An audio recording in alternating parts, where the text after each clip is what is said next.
Earth's gravitational force. Do you know? In the previous grade, we have learnt about the high and low tides that occur regularly in the sea. The level of seawater at any given location along the seashore increases and decreases twice a day at regular intervals. The timings of tides are different at different places. The level of water in the sea changes due to the gravitational force exerted by the moon.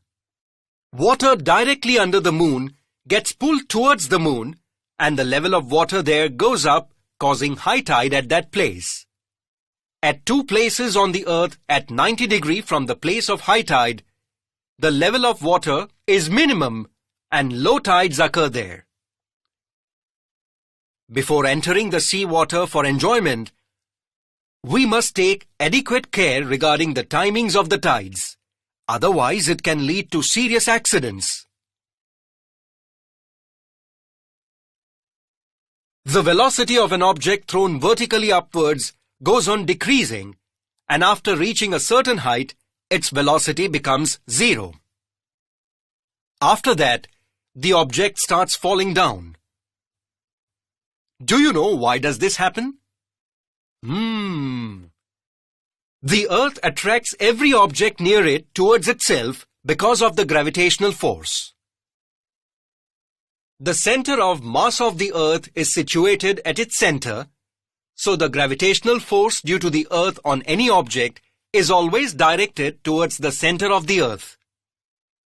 It is due to this force the object falls vertically downwards on the Earth.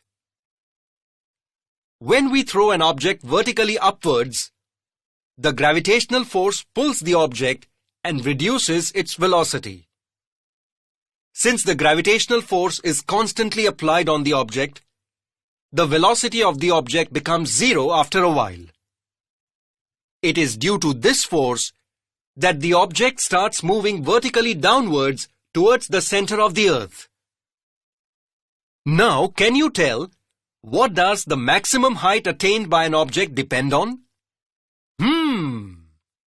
The maximum height attained by the object depends upon the velocity with which the object was thrown.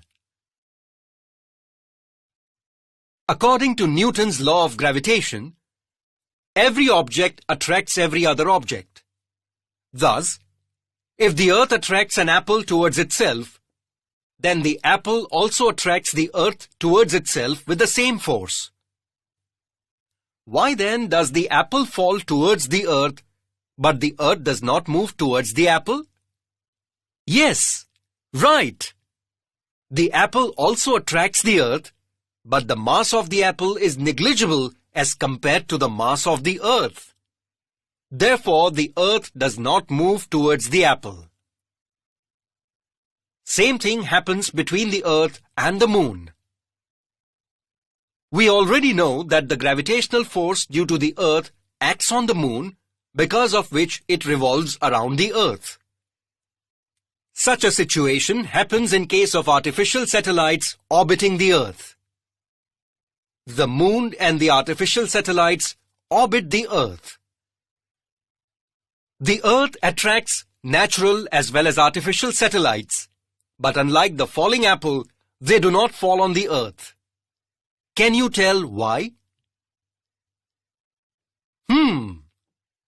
It is so because of the velocity of the Moon and the satellites along their orbits. If this velocity was not there, they would have fallen on the Earth like the falling apple. Come, let us now solve some numerical examples.